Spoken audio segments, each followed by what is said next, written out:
Gaston, je m'adresse à vous. Aujourd'hui, est-ce que dans votre travail, vous estimez qu'il y a, c'est devenu tellement flou, il y a un tel désordre, il y a tellement de données qu'on n'arrive plus clairement à voir quelles sont les limites pour travailler avec ces fuites? Merci de votre question, Bogdan. Alors pour remettre dans le contexte, en fait, déjà dire une chose, et le nom de votre média le confirme, on est dans un temps où la numérisation est importante, le télétravail, l'hyperconnectivité, et puis un monde où, au niveau des réseaux des entreprises, on a quand même des ouvertures à l'extérieur, de par le télétravail, mais aussi les filiales, et donc la connectivité qui est très ouverte. Donc pour reprendre des images d'Épinal de la cybersécurité, c'est vrai qu'on n'est plus dans la notion de château fort, on est vraiment dans des systèmes qui sont extrêmement ouverts. Et puis on a en effet, vous l'avez évoqué, pour contextualiser ces éléments, un crime organisé qui est de plus en plus professionnalisé, et néanmoins on l'a constaté récemment sur les dernières violations de données, des capacités aussi à titre individuel, du fait de la mise à disposition des outils, d'accéder à ces données et avec les préjudices qu'on peut imaginer pour les personnes concernées. Donc je pense que ce qu'il faut déjà, c'est prendre conscience de la réalité de ces enjeux de cybersécurité. Il y a quand même beaucoup d'entreprises aujourd'hui, et même en tant qu'utilisateur, en tant que client, en tant que citoyen, on a une approche qui consiste à considérer que finalement ces enjeux de cybersécurité ne sont pas liés à nos enjeux métiers dans l'entreprise, ou qui sont pas liés, où on ne sera pas impacté au niveau personnel. Donc ça, je pense que c'est des choses qu'il faut dépasser désormais, prendre conscience qu'on est tous impliqués, impactés, et qu'on doit tous prendre en considération ces enjeux-là. Et puis après, comme disait Marie-Laure Denis, la présidente de la CNIL avant-hier en ouverture du FIC, de faire de la cybersécurité une cause nationale pour permettre justement une approche plus réaliste et plus large autour de ces enjeux-là. Donc je pense qu'aujourd'hui, il n'est pas tant de la crainte, il est juste le temps du constat, de réagir. Et puis on voit bien dans le temps que la maturité des entreprises évolue, que la maturité de la prise en compte des enjeux de cybersécurité évolue, mais quand on n'est pas encore au niveau suffisant, parce que l'évolution de la menace, elle, va grandissante également. Alors si je me trompe pas, la CNIL a mis en ligne un guide. Est-ce que ce guide a peut-être vocation à poser un cadre juridique à tout ça? Alors il y a différents éléments, mais en fait il y a la publication notamment qui arrive fin avril d'un guide autour de la réutilisation des données à caractère personnel. Ça c'est un premier élément qui est très important dans le cas des usages de l'OSINT, donc de l'Open Source Intelligence, de la recherche d'informations sur sources ouvertes.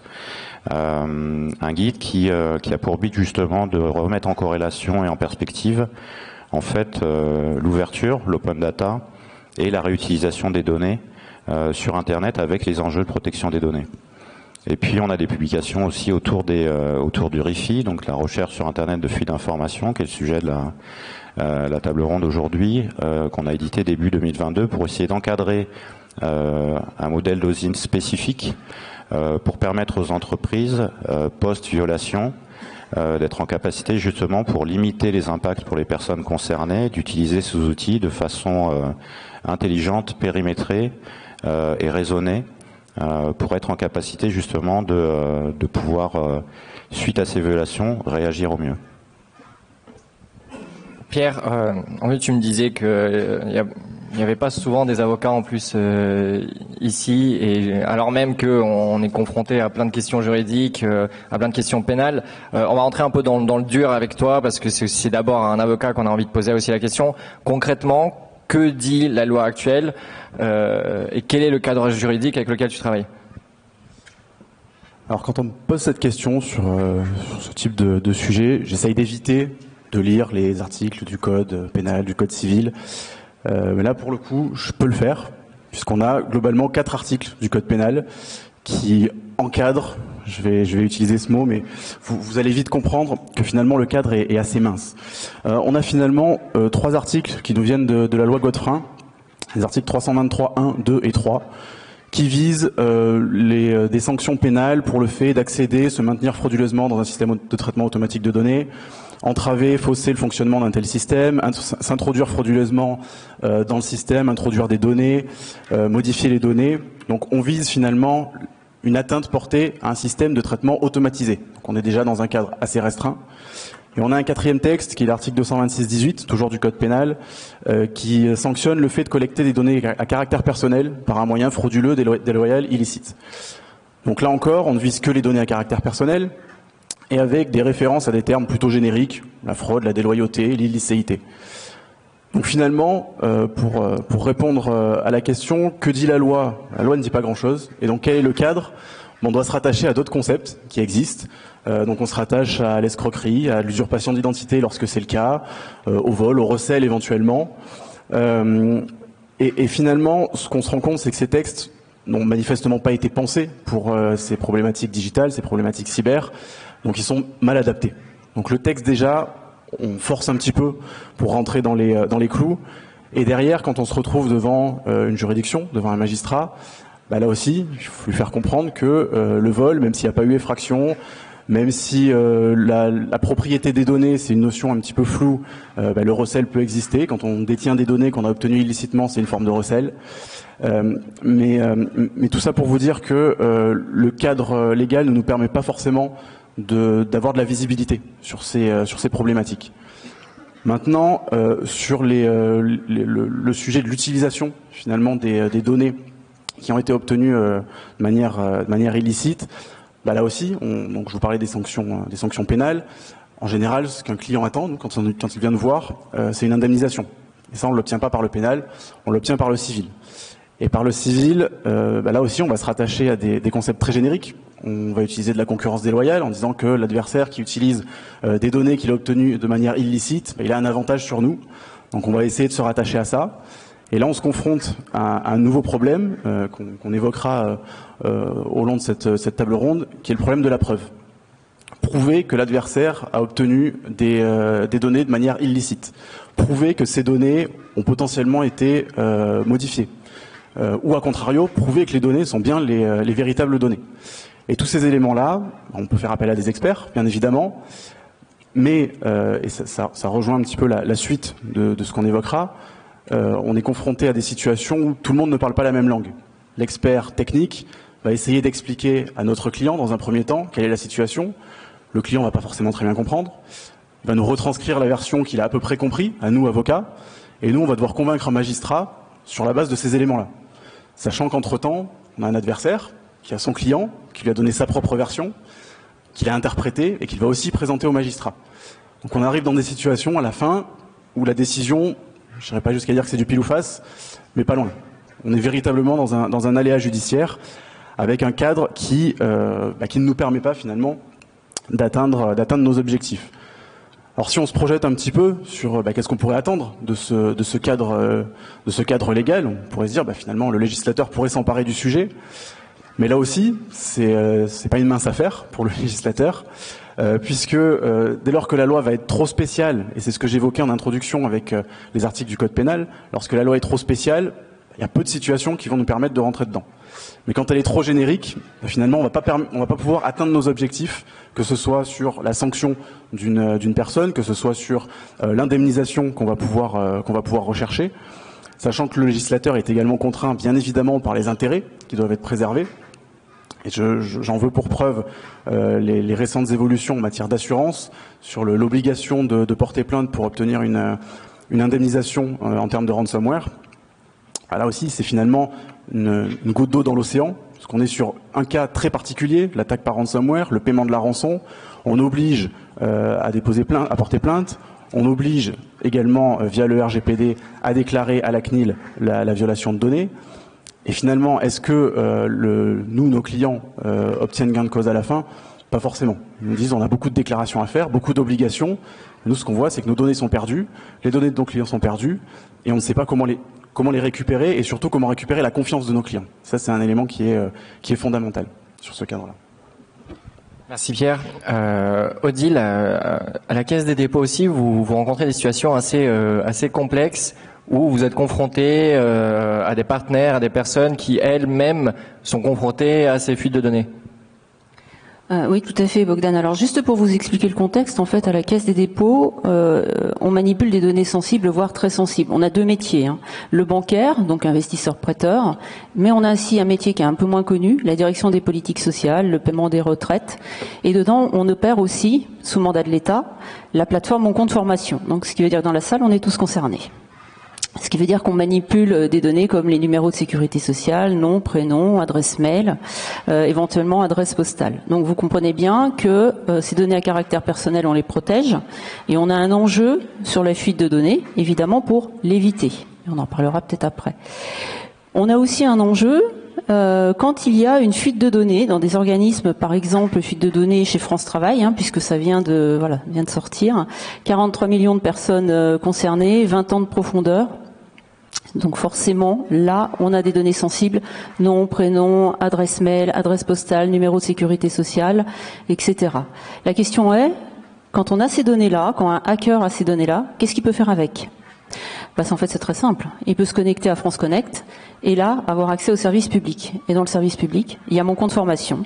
Et donc là, on peut avoir des usurpations d'identité. On peut avoir effectivement des fraudes. On peut avoir des organismes de formation qui montent des formations et des faux formés qui s'inscrivent à ces fausses formations. Et là, on sent qu'on a tout un système qui vient se mettre en place. Et donc, par effet rebond, on a une situation finalement assez complexe où par effet rebond, on est victime quelque part collatérale aussi de ces fuites de données qui ont lieu finalement dans un autre organisme auquel on n'est pas lié directement. Et je crois que vous rencontrez des incompréhensions face aux magistrats dans le cadre juridique, dans ces situations-là en particulier. Oui, pour rejoindre un petit peu ce que disait Pierre, hein, quand on est face aux magistrats, c'est vrai que déjà il y a engorgement au niveau du J3 par exemple, il y a énormément de dossiers à traiter. Donc quand on porte plainte, ça peut prendre un petit peu de temps, c'est normal. Après, nous, les données qu'on remonte en tant qu'établissement public sont des données techniques. Comment prouver finalement qu'un organisme est fraudeur et que il est pour complicité en fait des faux inscrits? On regarde les adresses IP, tout simplement, et puis si l'adresse IP correspond, là on se rend compte qu'effectivement c'est certainement un cas de fraude, une suspicion, un schéma de fraude comme on dit dans notre métier. Mais ça c'est des données qui sont finalement assez difficiles à appréhender. Je comprends bien que c'est pas le métier d'un magistrat. Et donc on s'est rendu compte que selon finalement les magistrats auxquels on s'adresse, on peut avoir des jugements quelquefois à la fin, des verdicts qui sont assez différents. Donc on porte plainte, à Paris, on peut être débouté. Si on porte plainte à Montpellier, notre dossier peut passer. Donc c'est pas peut-être aussi noir ou blanc que ce qu'évoquait Pierre. Donc il y a un jugement mais différent. C'est vrai que ça peut dépendre un petit peu aussi du magistrat en face duquel on est et s'il est plus ou moins sensibilisé en fait. Il y a un jugement différent en fonction des régions même. Ça peut arriver. Alors c'est pas systématique, hein, et évidemment c'est pas aussi manichéen que ça, mais c'est vrai qu'il y a une vraie difficulté pour nous en tant qu'entreprise finalement, à savoir quel est le niveau de preuve qu'on peut apporter, la validité de la preuve, et quand on dépose un dossier, c'est vrai qu'en interne on a toute une discussion pour savoir quel est le niveau si notre preuve est licite ou pas finalement. Je crois que Pierre, tu te retrouves aussi face à des situations un peu cocasses aussi. Oui, absolument, parce que je l'évoquais déjà tout à l'heure, on a un double problème, déjà, j'allais dire presque organisationnel dans le système judiciaire. Le premier, c'est celui de l'engorgement des juridictions, qui est réel pour toutes les juridictions, a fortiori dans le domaine pénal, ce qui fait que, de fait, un magistrat a peu de temps à consacrer à un dossier. C'est une réalité. Donc après, c'est notre travail d'avocat d'aller à l'essentiel, de le convaincre, de mettre en avant les éléments forts du dossier.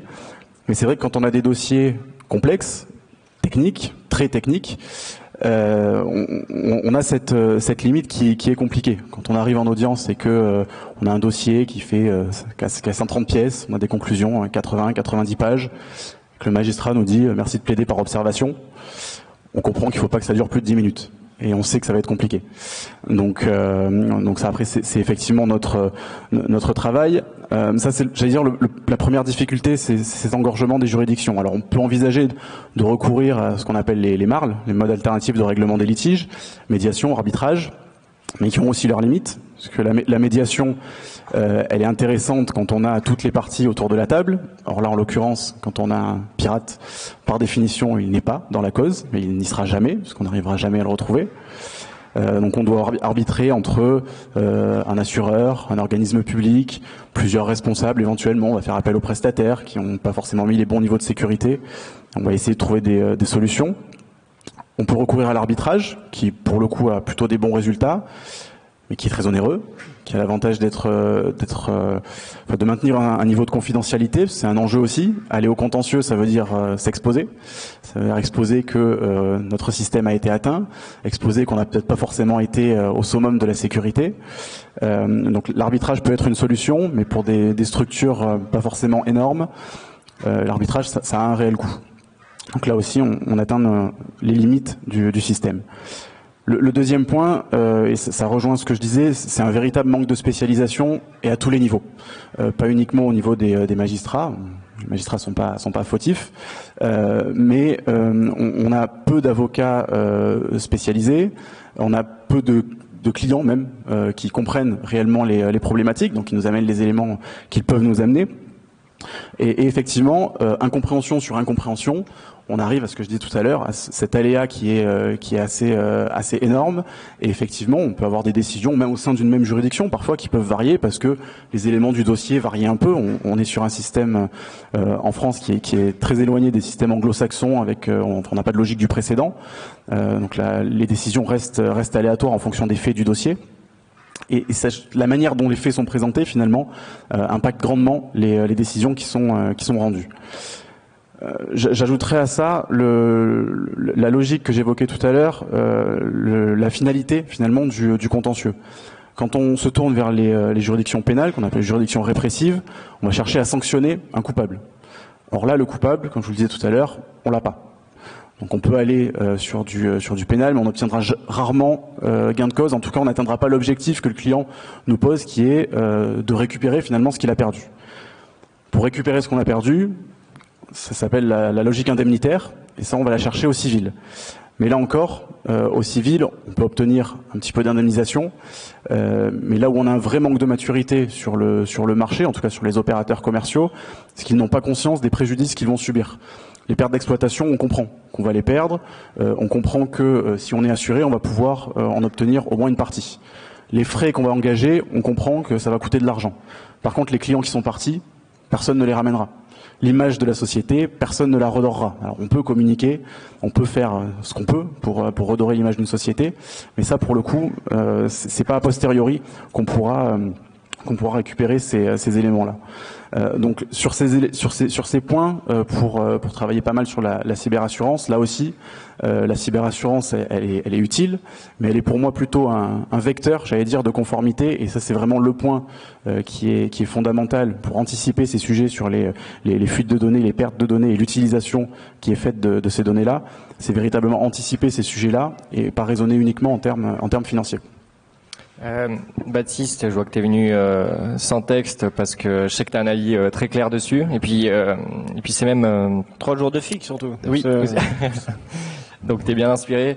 Et c'est même toi qui as inspiré cette table ronde parce que je t'ai vu beaucoup débattre dans les couloirs avec des entreprises qui sont concernées. Donc toi, tu travailles avec de l'OSINT, donc avec des données, mais si je me trompe pas, tu te refuses de travailler avec des données qui seraient balancées de manière illégale sur le web. Alors, déjà, je voulais vous remercier. Avant de répondre à la question, je voulais vous remercier d'être là. C'est 3 jours, le FIC, c'est éprouvant, c'est intéressant, mais être là à 16 heures et parler droit, c'est pas forcément le meilleur moment, mais merci à vous d'être là. Effectivement, le sujet du traitement des fuites de données dans le cadre de l'OSINT, de l'Open Source Intelligence, c'est un vrai sujet, et c'est un sujet qui est fondamental pour beaucoup d'entre nous. Et effectivement, comme l'a dit Bogdan, c'est autour d'une bière, autour d'un verre. Dieu sait si on en a bu quelques-uns ces 3 derniers jours. C'est un de mes sujets préférés. Est-ce qu'on a le droit? Est-ce que l'on doit? Est-ce que l'on peut traiter ces fuites de données-là? Le sujet est éminemment complexe. On l'a vu à travers les interventions précédentes. Il y a un cadre juridique qui est particulier en France, qui est pas forcément adapté, comme on l'a dit. La première des choses, et aujourd'hui, si on s'en tient, alors je suis pas avocat, mais j'ai un bon avocat qui m'a dit, c'est assez simple. Les fuites de données, ça a été volé. Littéralement, il y a eu un hack, un piratage d'un site internet, d'un service quel qu'il soit. Donc, le fruit de ce hack, c'est du matériel volé. Et si toi, tu fais du commerce à partir de ce matériel volé, ça a un nom, c'est du recel. Donc, tu peux jouer si tu as envie. Il y a peut-être une tolérance, il y a peut-être personne qui regarde, il y a peut-être un cadre qui n'est pas compris aujourd'hui, on l'a vu, ou pas adapté, et où le niveau est pas encore grand. Mais c'est toi et ta chance. J'ai jamais eu trop de chance, donc je vais pas jouer. Et mon point, il est que aujourd'hui, pour une entreprise française, Predictalab, on est une entreprise française basée en France avec des intérêts français, nous n'avons pas le droit d'utiliser les fuites de données. Si on s'en tient stricto sensus à ce qui se fait aujourd'hui, c'est pas forcément le choix qui est fait par tous. Certains sont plus ou moins publics sur la question, mais dans le secteur de l'OSINT et dans le secteur plus largement de la threat intelligence ou de la cyber, on a aujourd'hui des entreprises qui, quotidiennement, vont embarquer des fuites de données dans leurs services, en le disant, en faisant de la publicité, ou pas.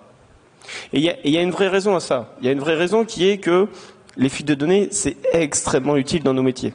C'est fondamental et parfois ça amène ce qu'on appelle, si vous étiez là mardi, je perds mes jours, si vous étiez là mardi à la journée OSINT, on a beaucoup parlé de pivot, de la notion de pivot. Quand on fait une investigation, on va tourner en rond très très longtemps, on va trouver la donnée qui va nous permettre de passer de l'autre côté et d'avancer petit à petit dans notre enquête. Et c'est ce qu'on appelle un pivot. Et les fuites de données, très souvent, sont un pivot assez formidable. C'est un pivot assez formidable dont on peut se passer, évidemment, mais on va louper des choses. Et Dieu sait si notre métier est déjà un peu compliqué sur le principe. La question, elle est de dire, effectivement, les régulations existantes, notamment pour protéger la vie privée des gens, sont extrêmement importantes. Cependant, on a quand même une mission particulière. Il y a des gens dont c'est le métier, donc les autorités, les services de renseignement, qui ont une casquette, un uniforme, une mission qui leur a été donnée. La mission de sécuriser notre pays. On le voit aujourd'hui à travers les différentes menaces, le niveau de menace qui monte. On voit qu'il y a une utilité. Ce monde est hostile. Et qu'on le veuille ou pas, on n'a pas à choisir. Le monde est hostile. L'utilisation de ces fuites de données peut être extrêmement pratique sur du concret. C'est-à-dire on n'est pas en train de philosopher, intellectualiser. À la fin, on arrête le méchant. À la fin, on peut potentiellement éviter des actes atroces.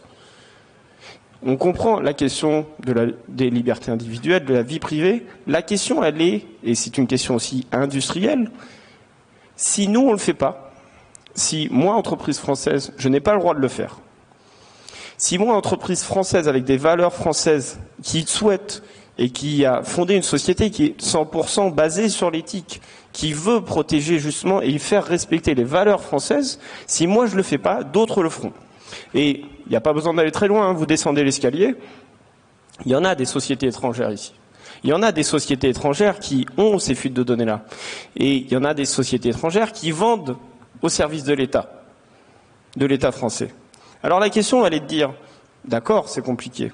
D'accord, on a notre culture, on a nos valeurs, et elles sont très importantes, et il faut qu'on les fasse respecter.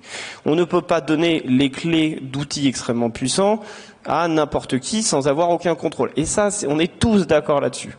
Cependant, si nous on le fait pas, d'autres le feront pour nous. Et quand on est américain, quand on est israélien, quand on est russe, on n'a pas forcément les mêmes valeurs. Je dis pas que c'est mieux ou moins bien. C'est pas la question, il n'y a pas de jugement. C'est-à-dire qu'on n'a pas la même culture, on n'a pas les mêmes valeurs et on n'a surtout pas les mêmes intérêts stratégiques ni géopolitiques. Donc quand on a un État français à différents niveaux, quand on a des entreprises françaises qui vont utiliser des produits qui ne sont pas français, qui vont mettre de la donnée à l'extérieur, on a un enjeu national. Et toute la problématique, elle est de dire, bon, comment on fait ? Qu'est-ce qu'on fait ? À un moment donné, est-ce qu'on avance ? Est-ce qu'on philosophe ? Comment on fait le produit de demain? Comment on fait cet outil puissant français qui permettra de rayonner aussi à l'extérieur, qui permettra, nous aussi, d'avoir notre palantir à la française, qui nous permettra de faire du soft power technologique. Et demain, si on arrive à créer un cadre réglementaire, juridique, qui permet aux petites sociétés françaises comme la mienne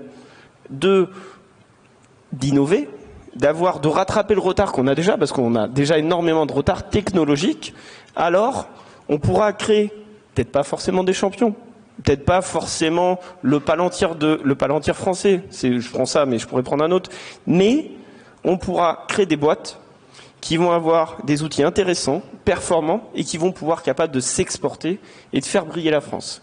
Et aussi de protéger la France. Ça paraît être des grands mots, ça paraît être c'est très lyrique, je suis en forme, enfin, en fin de FIC, mais la question, elle est vraiment fondamentale et extrêmement importante. Et je vais en finir là-dessus. Et je décris souvent mon métier comme ça, c'est une ligne de crête. On a d'un côté la nécessité de protéger la vie privée de nos concitoyens. C'est une valeur fondamentale française et on doit en être fier. On a de l'autre côté la nécessité d'assurer la sécurité de la nation. Et pour ça, on a besoin d'outils. On a besoin d'outils et qui sont sur cette ligne de crête ou qui vont protéger la vie privée de nos concitoyens, mais qui en même temps vont permettre aux personnes qui nous protègent tous les jours de faire leur métier et de faire leur métier correctement, sans abus et avec des outils qui intègrent de base notre culture et nos valeurs. Et ça, c'est extrêmement important. Si nous, on n'emprunte pas cette ligne de crête, d'autres le feront pour nous sans aucun problème. La question, c'est de dire, est-ce qu'on a envie d'y aller? Est-ce qu'on a envie d'avancer tous ensemble? Ou est-ce que, encore une fois, sur ce sujet-là, on va laisser regarder les autres avancer? Eh bien, j'espère qu'il y a un législateur dans la salle. Je crois qu'il y a Éric Botorel, d'ailleurs, le député, qui parle parallèlement dans une autre salle. Gaston, Baptiste l'a dit, il y a des entreprises américaines, enfin étrangères, on peut toutes les citer, israéliennes, russes, chinoises, comme ça on rate personne, et françaises qui travaillent aussi avec des données dont on connaît pas directement la provenance. Comment vous, à la CNIL, vous travaillez avec ça et c'est quoi le cadre? Est-ce qu'il faut vous prévenir? Est-ce que vous prenez vous-même l'initiative? Merci Baptiste, merci Bogdan.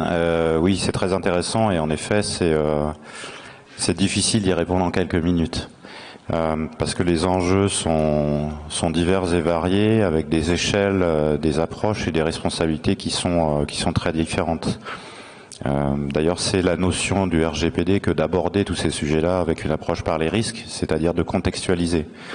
Évidemment, la première question, c'est quel est le type d'entreprise qui va mettre en œuvre ce service-là. C'est pour ça qu'on a essayé de périmétrer l'OSINT dans un cadre spécifique qui est celui de la RIFI, en essayant d'aborder le sujet sur une tentative de réponse malgré le contexte législatif aujourd'hui, pour permettre aux entreprises aujourd'hui, du fait des fuites de données, d'utiliser ces outils-là de façon bienveillante, intelligente et contextualisée aux besoins de l'entreprise avec des données dont elle est propriétaire et qui ont été susceptibles d'avoir fuité. Donc en fait, on ne va pas chercher tout et n'importe quoi, on ne va pas chercher des choses qui ne nous concernent pas, on va chercher à voir si des données qui nous concernent, qui nous appartiennent en tant qu'entrepreneurs, sont des données de nos clients, de nos usagers au niveau étatique, qui sont partis dans la nature suite à une violation. Donc cette contextualisation, c'est un premier élément important. Le deuxième élément important, c'est, pour répondre à votre question, Bogdan, c'est la volonté de la CNIL qui a été notamment initiée au travers d'une consultation publique.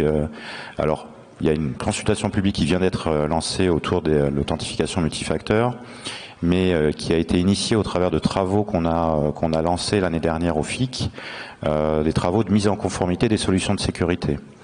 Le but pour nous, c'est de pouvoir interagir avec l'écosystème, tant côté offreur de solutions que côté utilisateur, responsable de traitement, qu'il soit privé ou public, pour voir quels sont les enjeux, prendre conscience justement des impératifs liés à l'usage de ces technologies pour limiter les menaces pour les personnes concernées, tout en ayant une approche quand même protectrice de la vie privée, et voir comment on pouvait d'une part sécuriser juridiquement les entreprises dans le contexte législatif qui existe pour leur permettre de déployer intelligemment des solutions et de les utiliser de façon intelligente et protectrice de la vie privée, mais également pour essayer petit à petit d'orienter le marché dans une approche qui soit positive et qui permette d'aborder les sujets avec toujours avoir en tête cette protection des données. Donc tous les éléments que vous évoquiez, au-delà du contexte, sont en effet la façon dont on déploie ces solutions-là, comment on les utilise. Parce qu'une fois encore, l'OSINT, c'est extrêmement large, et non seulement la technologie est extrêmement large, mais les pivots qu'on utilise ou les cibles sur lesquelles on va chercher les informations sont très vastes. Et ensuite, la façon et la finalité qui est la nôtre sont extrêmement larges également. Donc le but, c'est petit à petit, au travers des interactions avec l'écosystème, tant technologique que celui des responsables de traitement, à travers des échanges qu'on a aussi avec tout un tas de corps d'État qui sont en charge justement sur des niveaux différents de responsabilité sur les différents sujets que vous évoquiez, Baptiste, de pouvoir justement se faire une idée, de tenter sur des périmètres spécifiques d'apporter des réponses. Mais comme Pierre l'évoquait précédemment, le contexte législatif est compliqué et parfois l'existence des règles se confronte et la solution n'est pas simple à trouver.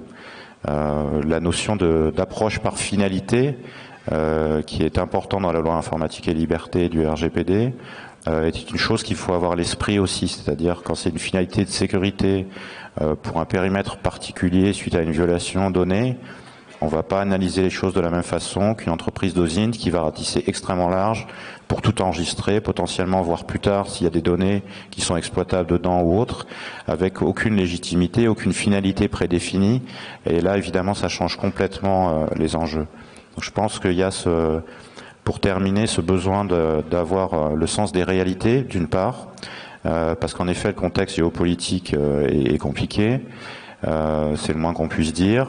Aussi d'avoir une compréhension tant des éléments juridiques que des éléments techniques, mais aussi et surtout des éléments métiers, c'est-à-dire quels sont les impératifs pour les entreprises dans le contexte dans lequel on est, et de voir comment on peut apporter les solutions. Évidemment, les solutions sont pas évidentes, les travaux sont longs, on aimerait tous que les réponses soient plus rapides, mais en tout cas, on a ces interactions-là, elles sont très importantes pour nous au niveau de l'écosystème, et elles permettent petit à petit d'avancer pour se positionner autour de ces solutions de sécurité. Merci. Pierre, est-ce que toi, tu as fait face à des clients qui justement n'avaient pas ce sens des réalités ou peut-être qui étaient peut-être de mauvaise foi, mais qui frôlaient avec les limites? Alors, des clients de mauvaise foi, j'allais dire oui, on a forcément. C'est une des choses qu'on nous apprend à l'école d'avocat. Le pire ennemi de l'avocat, c'est son client. Et il faut en permanence, même si on est censé le défendre ses intérêts, mais pour défendre ses intérêts, il faut le connaître. Il faut connaître son fonctionnement, même s'il n'est pas forcément dans les clous. On n'a pas de clients qui vont venir nous voir en nous disant j'utilise uniquement des données illicites. Personne ne nous le dit, jamais. On le comprend au fur et à mesure qu'on les suit, mais au début on ne le comprend pas. Je voudrais juste revenir, avant d'évoquer deux cas plutôt de typologie de clients, j'allais dire, qu'on identifie assez régulièrement. Juste rebondir sur ce que disait Baptiste juste avant, sur le fait de prendre sa chance, une fois qu'on a conscience de la réglementation, de ce qui est interdit, de ce qui est autorisé. Alors moi je viens du monde de l'assurance, donc j'ai une vision un peu moins optimiste. On parle plutôt d'accepter son risque ou de le reporter sur l'assureur. Et c'est véritablement ça. Mais sauf que pour accepter son risque, pour gérer son risque, encore faut-il le connaître et avoir conscience de ce risque-là. Et c'est là que le bas blesse. Parce que justement, sur les typologies de clients qu'on peut avoir qui sont confrontés à ces sujets, alors soit de fuite de données, soit d'utilisation de données obtenues de manière obscure, on va dire. La première typologie, c'est ce que j'identifie comme les entreprises inconscientes, pas au sens où elles vont prendre des risques, mais au sens où elles n'ont pas conscience du risque. Elles n'ont même pas conscience que le risque existe. Et ça, on en a énormément. Il y a quelques mois, j'ai un client courtier qui achète des leads, comme beaucoup de courtiers, qui m'appelle en me disant mes fournisseurs de leads me disent que toutes les données de mes clients sont sur le dark web. Je suis d'accord, on va mobiliser des experts, on va vérifier ce point-là. Effectivement, c'était le cas. Donc je commence à l'interroger un petit peu sur son niveau de sécurité. Il n'y avait aucune sécurité. Il avait installé son serveur 15 jours avant. Aucune mesure de sécurité n'avait été mise en place. Donc j'ai déjà félicité d'avoir tenu 15 jours pour commencer. Sauf que derrière, donc j'ai commencé à lui expliquer qu'il fallait notifier à la CNIL, qu'il fallait notifier aux personnes. Il m'a dit non, ça m'arrange pas du tout, parce que j'ai un gros sommet avec tous mes clients juste après. Donc si on peut attendre 3-4 mois, ça m'arrange. Oui, sauf que le RGPD vous donne 72 heures, donc ça va être un petit peu compliqué. Donc là, moi je suis dans mon rôle de conseil, donc je l'alerte lourdement, vivement sur ce qu'il doit faire. Après, s'il veut pas le faire, il le fait pas. Il accepte son risque, encore une fois, même si le risque est très très lourd. Donc ça, c'est le premier point où ils n'ont pas conscience que le risque existe. Donc lui, il n'avait pas conscience que les données de ses clients pouvaient se retrouver en libre accès, même si c'est de manière illicite. Ensuite, il y a ceux qui n'ont pas conscience des conséquences qui vont être attachées à ça. Donc il nous parle de notification à la CNIL, très bien, je lui explique que c'est une obligation légale, il me dit d'accord, et après, si je le fais pas, elle le saura pas. Peut-être, mais si elle le sait, la sanction sera lourde. En plus de ça, il y a vos clients qui vont probablement générer des réclamations. Et le RGPD ouvre une action de groupe à ces clients-là. Alors certes, une atteinte au droit à l'image, ça va pas chiffrer énormément, ce sera peut-être 1 euro symbolique, mais 1 euro symbolique pour 10 000, 100 000, 1 million de personnes, ça fait 10 000, 100 000, 1 million d'euros. Donc ça commence à faire un petit peu plus de bruit pour un client. Sans compter tous les prestataires, les gens avec qui il va travailler, à qui il va devoir rendre des comptes également. Et tous ces éléments-là non plus, il n'en a pas conscience. Il ne sait même pas que ces conséquences vont exister. Donc là, on est dans un travail presque d'évangélisation avec ces clients-là, parce qu'il faut leur faire comprendre que le risque existe, les conséquences qu'il va y avoir, etc.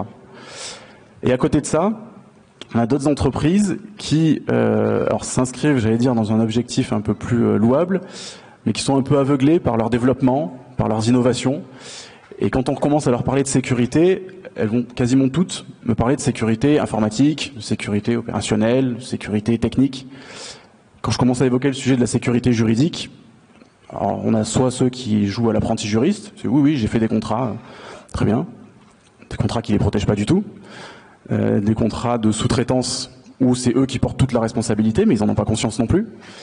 Des contrats avec des limites de responsabilité, effectivement, de sous-traitants qui ont un petit peu abusé. Donc on va pouvoir contester devant une juridiction, mais ça va prendre des années pour faire reconnaître que la clause doit tomber. C'est la même chose pour des contrats d'assurance. Et on me dit, je suis assuré, j'ai trouvé un assureur cyber, il m'a couvert, c'est très bien. Il vous a couvert à quelle hauteur? Quel est le plafond? Quelles sont les conditions?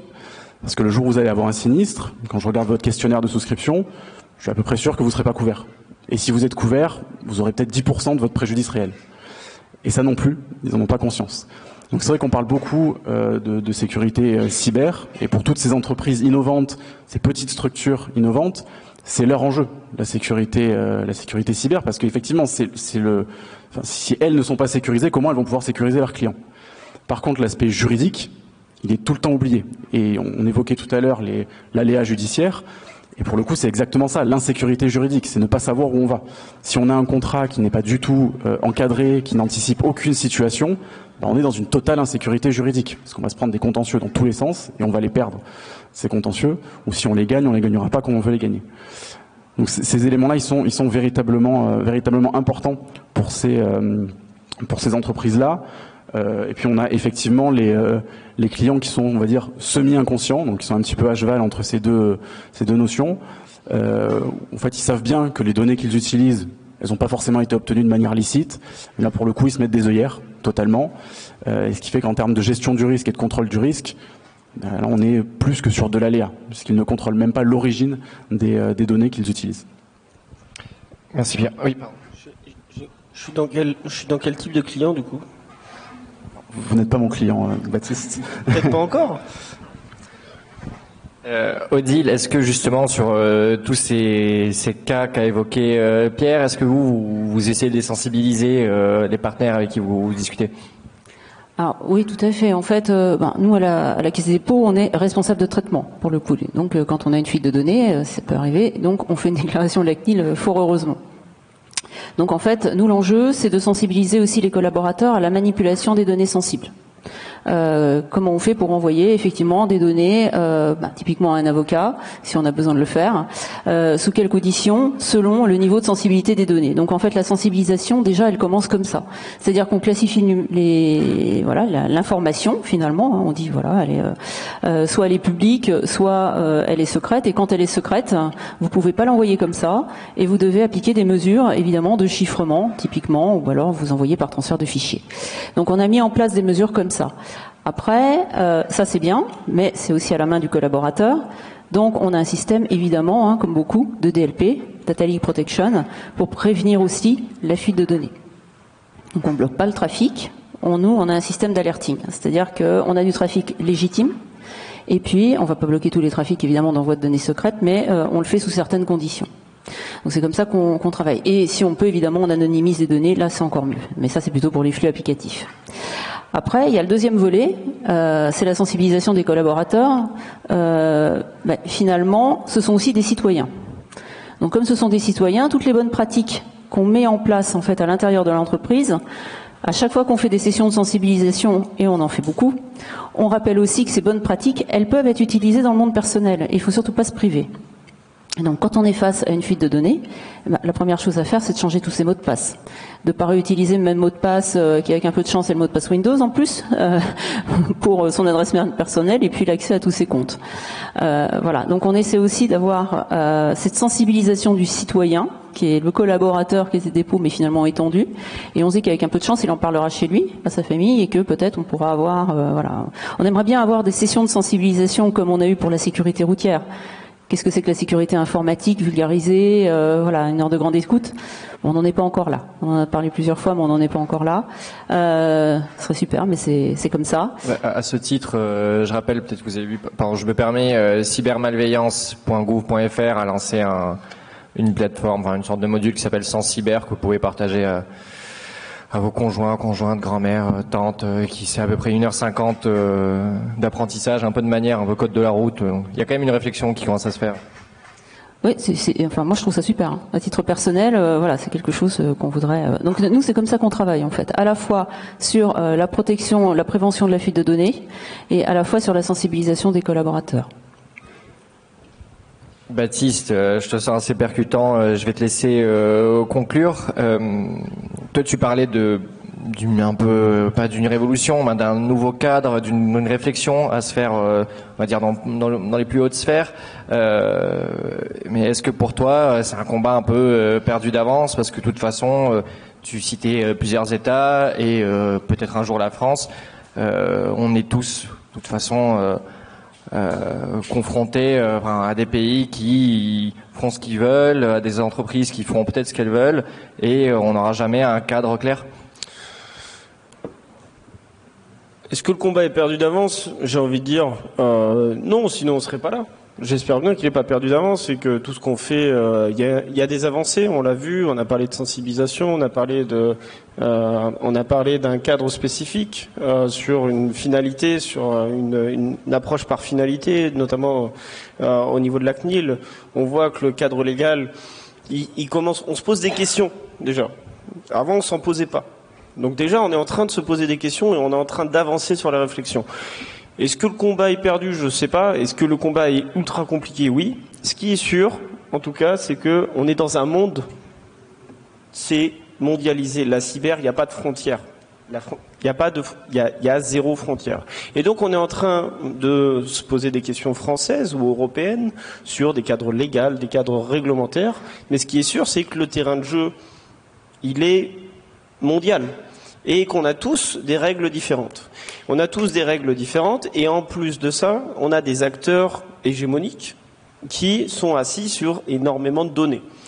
Donc on joue avec pas beaucoup d'armes, avec des règles différentes et effectivement c'est compliqué. Ça ne veut pas dire qu'on n'a pas de pouvoir de faire changer les choses, de faire évoluer les choses. Et on a parlé de l'importance de la sensibilisation. La sensibilisation c'est extrêmement important, mais c'est extrêmement long. Ça fait quasiment 10 ans que je fais des conférences et j'en fais beaucoup par an. On répète beaucoup la même chose et ça avance. On le voit. En 10 ans, moi je vois que ça avance. Mais c'est long. Et il faut qu'on le fasse à plusieurs et qu'on avance sur ces sujets-là. Alors, est-ce qu'on arrivera à encadrer cet espace complètement? Non. C'est une évidence. Aujourd'hui, on est sur, et si on essaye d'être très macro sur la situation politique, géopolitique, on a des États aujourd'hui qui vont et font une guerre de l'information, qui vont pour des données, pour des raisons très nationales parfois ou internationales. On peut prendre l'exemple que tout le monde prend sur la Chine, mais on peut prendre la Russie qui est en train de faire sécession sur son internet. Il y a littéralement un RUNET qui est en train d'apparaître en termes d'infrastructure. On a aujourd'hui, on va passer de l'internet libre, free, avec des barbus qui discutent entre eux, à des internets séparés, avec des infrastructures et des gateways qui vont être surveillés et filtrés. Donc on va sur un monde qui est de plus en plus segmenté, pour plein de raisons. Bonne, mauvaise, c'est une autre discussion. Et on est sur des groupes d'intérêts, sur des conflits nationaux, internationaux, qui sont extrêmement compliqués, avec des dynamiques différentes et qui sont très fluctuantes. Alors, est-ce qu'on arrivera à porter la voix européenne, parce qu'on n'est pas français, on est européen, sur ces sujets-là? Oui, et on a fait avancer les choses, le RGPD a fait avancer les choses. On parle de la donnée, ne serait-ce que aujourd'hui dans le quotidien, les gens se disent « Ah bah oui, c'est ma donnée, j'ai des droits sur ma donnée ». Le RGPD a permis ça, donc c'est très bien. Est-ce que cette notion, et j'en parlais, j'étais interrogé notamment dans le cadre d'un groupe de travail sur l'IHEDN, sur cette notion de la cause nationale un petit peu, de dire la donnée, oui, elle peut aussi servir à autre chose, et on en a besoin, et de mobiliser en disant, bah il y a des gens effectivement qui utilisent des fuites de données, mais pour des bonnes raisons, et c'est ok. Peut-être qu'on arrivera à bouger les avis et les esprits là-dessus. Tout ça pour dire, c'est compliqué. On avance. Aujourd'hui, la situation, et je le dis en tant qu'entrepreneur, la situation pour les entrepreneurs de ce secteur-là est très compliquée. Si on ne veut pas prendre de risques, et on a parlé d'analyse de risque et de prendre des risques, si on ne veut pas prendre de risques, on ne peut pas travailler, littéralement. En France, si vous voulez faire de l'OSINT et utiliser les fuites de données, vous ne pouvez pas bosser. Ou vous prenez un risque. C'est compliqué, ça vous amène à faire des choses qu'on ne fait pas chez nous, mais des choses que vous ne voulez pas faire, et vous perdez du temps à autre chose. Alors que pendant ce temps-là, vous avez littéralement des écosystèmes entiers qui se montent, vous avez beaucoup d'argent, qui vont ailleurs et qui permettent d'alimenter une innovation que l'on n'a pas chez nous. Et c'est ça le plus grand mal en fait de cette situation actuelle, c'est que aujourd'hui l'innovation elle est pas chez nous sur ces sujets-là. On a l'IA qui arrive, on en entend parler tous les jours. L'IA et l'OSINT, il y a un vrai sujet, mais on n'a pas le droit de toucher aux données. On n'a pas le droit d'avoir de fuite de données. On doit expliquer, on doit remplir tout un tas de papiers. Et quand on est 5 pelés et un tondu dans un garage, on n'a pas le temps de faire un PIA. Et on n'a peut-être pas la compétence non plus. Je dis pas que c'est pas bien, mais je dis qu'il y a des considérations très pratico-pratiques qui aujourd'hui freinent l'innovation en partie. Donc il faut trouver un espèce de juste milieu. Et on est tous des gens très intelligents, donc je suis sûr qu'on va y arriver. Je crois que tu voulais rajouter quelque chose en 2 minutes, comme ça je laisse un question-réponse. Gaston, pardon, un question-réponse avec l'audience. Il faudrait une demi-heure maintenant avec tout ce que Baptiste a rajouté. Merci Baptiste. Par où commencer? D'un point de vue géopolitique, tous les aspects Iran, firewall chinois, RUNET et autres, je pense qu'il faut les dissocier. On voit bien que dans le discours de Baptiste, il y a vraiment cette approche régalienne de protection de l'État. C'est à dissocier de l'usage et du besoin de l'entreprise. Ça, c'est le premier élément. Le deuxième élément, pour rebondir sur la question précédente de Bogdan et la remarque de Pierre sur le transfert de responsabilité au niveau juridique et la prise de conscience de la réalité de ces solutions-là. Aujourd'hui, on voit bien au niveau de ces entreprises des propositions commerciales qui sont faites, la conscientisation de ces enjeux juridiques et la volonté de fait de transférer au niveau contractuel la responsabilité juridique côté client. La conscientisation de ces enjeux-là, elle arrive, elle se développe, et du coup, elle nécessite aussi de la part des clients qui en ont désormais de plus en plus conscience et qui ont la volonté d'être légalement dans la légalité, de faire avancer les choses et de nous permettre justement à tous d'avoir une approche qui soit constructive, d'échanger sur la question de tout à l'heure, comme on fonctionne à la CNIL, on a aussi des systèmes de bac à sable pour pouvoir échanger avec des entreprises, pour pouvoir construire justement des solutions qui soient garantes de la protection des données. Mais une fois encore, par rapport à ce que dit Baptiste, je pense qu'il faut vraiment, et c'est important, dissocier les cas et les finalités et le contexte. Mais oui, bien évidemment, aujourd'hui le contexte n'est pas clair, mais la conscientisation du fait qu'il n'est pas clair et du besoin de ces technologies-là, de leurs évolutions et des dérives de certains acteurs potentiellement, fait que les questions se posent, que les régulateurs s'interrogent et que le chemin aujourd'hui avance petit à petit et est devant nous. Et Baptiste, n'hésitez pas à venir nous voir pour qu'on converse de tout ça ensemble. Merci Gaston. J'espère qu'on pourra en reparler peut-être si le cadre évolue, qu'on en reparlera dans une autre réunion. Merci à vous tous. Je vous laisse applaudir les intervenants.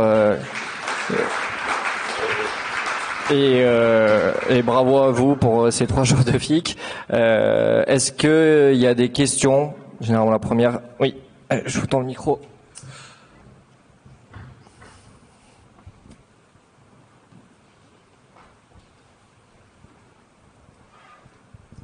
Merci beaucoup pour vos interventions. Alors, vous avez évoqué, Madame, l'usurpation d'identité, donc en passant par France Connect. Donc, j'ai plusieurs questions. La première, c'est que l'État, forcément, nous met en place France Connect, donc qui interconnecte, qui permet en tout cas aux citoyens de se connecter par plein de biais, mais ce qui va être le cas des cybercriminels. Donc, que pensez-vous de ces nouvelles façons de se connecter? Et 80% des personnes qui arrivent à la Banque de France, leurs usurpations d'identité vient bien sûr de dossiers de location pour se loger. En Île-de-France, ça explose. Comment est-ce que l'État, puisque l'État met en place un dossier facile, propose de filigraner ces documents, mais a priori ce filigrane il peut sauter extrêmement facilement. Finalement, on parle de sensibilisation continuellement, mais on sait que ça va prendre beaucoup de temps. Est-ce que c'est pas plus simple que l'État impose à tous les citoyens de passer par des systèmes comme le dossier facile, alors j'ai pas encore regardé ce que c'est, pour aller beaucoup plus vite, puisqu'on sait que cette usurpation d'identité elle passe par cela. Donc ça, c'était ma première question. Et la deuxième, elle serait peut-être à titre un peu plus personnel pour Baptiste. En tant que citoyen, comment faites-vous pour protéger votre carte d'identité? Quand vous devez louer un appartement ou faire finalement, on nous impose parfois de donner ça. Et juste à titre personnel, comment vous faites? Alors, je vais prendre pour la première question, du coup. Alors, effectivement... là, on a un système qui, France Connect, qui effectivement montre certaines limites quand on a des fuites de données finalement dans un des services publics comme France Travail. Bon, heureusement, ça ne concerne pas tout le monde, mais ça concerne beaucoup de personnes. Là, on a la mise en place de France Connect Plus avec un CAPTCHA, donc on renforce en fait. Il va y avoir un renforcement en fait de l'identification, donc ça va déjà être beaucoup mieux. Après, on a d'autres moyens de s'identifier, comme l'identité numérique La Poste, par exemple. Alors, c'est un groupe Caisse des Dépôts, je fais une publicité. Ça évite pas non plus toutes les usurpations d'identité. Je vous rejoins, c'est un vrai problème. Alors après, est-ce que c'est à l'État de forcer finalement à avoir une méthode plus dure d'authentification? C'est un sujet politique dont il faudrait débattre plus longuement qu'en fin de table ronde. Mais vous avez raison, en fait. Dans le fond, voilà, il faut encore durcir les méthodes d'authentification parce que les hackers ont malheureusement beaucoup d'imagination. Je vais répondre à la question sur la carte d'identité. Je n'ai pas de carte d'identité depuis trop longtemps. Après, plus largement, sur le côté vie privée et faire respecter sa vie privée, j'ai fait le choix contraint ou forcé au choix d'être public et donc de prendre souvent la parole, notamment dans les médias ou dans les conférences et sur les réseaux sociaux. Ça fait partie aujourd'hui de ma vie intégrante depuis quasiment une dizaine d'années. Ça vient avec beaucoup d'avantages, se retrouver devant plein de gens très intéressants et d'avoir des discussions de haute volée sur des sujets passionnants. Ça vient avec beaucoup de désavantages également, notamment en termes de vie privée. C'est-à-dire que à partir du moment où vous prenez la parole pour défendre des idées, sensibiliser, avancer des choses, vous renoncez à une partie de votre vie privée. Pour vous donner des exemples, j'ai des gens qui sont venus chez moi.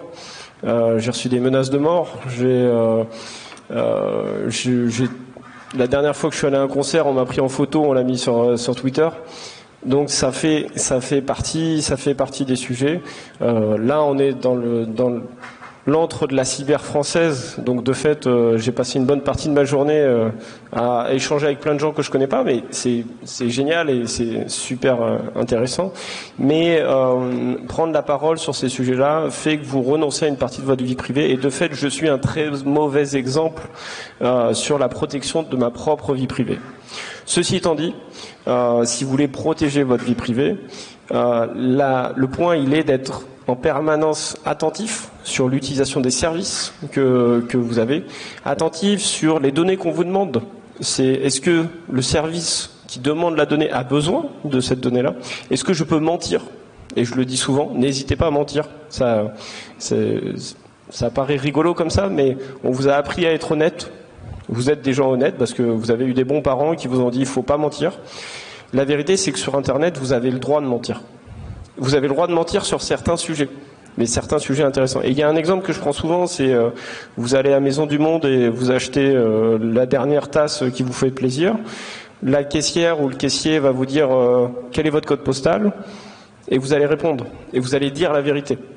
Mais vous n'avez pas besoin de dire la vérité. Elle n'a pas besoin de votre code postal pour vous vendre cette fameuse tasse. Mais c'est que dans son process et de manière sociale, c'est une situation où vous n'allez pas mentir. Parce que vous avez l'impression, avant qu'elle vous donne l'objet, qu'il vous faut répondre à cette question et qu'il vous faut répondre justement à cette question. Et donc, protéger sa vie privée, c'est prendre du recul un peu sur ces choses-là et de quitter l'immédiateté de vos actions de tous les jours. Que ce soit sur vos téléphones, sur vos tablettes, vos ordinateurs, mais aussi dans la vie réelle, dans les interactions. Globalement, c'est ça. Aujourd'hui, moi, j'ai pas ce luxe-là. J'ai d'autres luxes, mais j'ai pas ce luxe-là. Donc, ça, c'est le jeu. Alors, ma question portait sur la carte d'identité de l'objet en lui-même. Oui. Puisque les femmes proposent de la filigrane et des filigranes, on l'enlève très facilement. Quand vous devez, donner pour, une location, il y a des choses où on est obligé de fournir une copie de sa carte d'identité. Comment vous faites pour la protéger? Vous avez des moyens en fait sur la transmission des documents d'identité et vous l'avez assez bien dit. J'ai beaucoup travaillé sur le sujet, notamment dans le contexte indien en Inde. Ce qui va tuer le système, ça va être le fait que vous avez un nouveau boulot, vous prenez une location, vous allez faire une copie, vous arrivez à l'hôtel ici, n'importe où, on va faire une copie de votre carte d'identité et vous n'avez aucune idée de combien de temps ils la gardent, qu'est-ce qu'ils vont en faire, comment ils la protègent. C'est souvent sur l'iPad du standardiste, iPad qui lui-même traîne sur le standard pendant très longtemps sans protection. Aujourd'hui, comment on fait? J'ai pas de vraie solution. Vous pouvez donner des faux papiers, mais je pense que le monsieur à côté de moi va me dire que c'est pas foufou. Mais vous pouvez sur certains aspects, il y a des manières de faire, de passer par quand vous pouvez passer par une société au lieu de passer par votre nom propre, par exemple, ça peut aider. Il n'y a pas de réponse immédiate. Mais aujourd'hui, oui, il y a des endroits où vous êtes obligé de montrer vos papiers et que vous soyez un avocat de la vie privée ou vous en avez rien à faire. Dans tous les cas, il faut montrer votre carte. Donc ça fait partie des sujets. Ouais. Si vous avez des questions, je vous invite plutôt à venir ici. Non, plus tard, on va la terminer parce que c'est déjà 16h30 et je pense que certains ont des trains. Merci à vous tous. Merci. Et puis à l'année prochaine, j'espère. Au revoir.